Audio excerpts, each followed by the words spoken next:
reasons ಒಂದೇ ದಿವಸ ಎದುರು ಬರಲು ಬೇಕೇನು ರೀಸನ್ಸ್ ಕಂಡ ಕ್ಷಣವೇ ನಾನು ಮರುಳು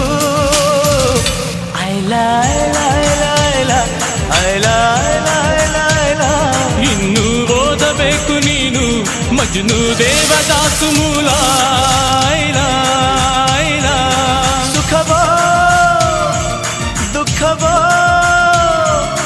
ನಾನಂತೂ ಅವಳಿಗೆ ಮೀಸಲು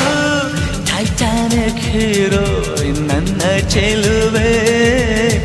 ಅವಳಿಗೆ ನನ್ನ ಮನಸ್ಸು ಮೀಸಲು ಈ ಕನಸು ಮೀಸಲು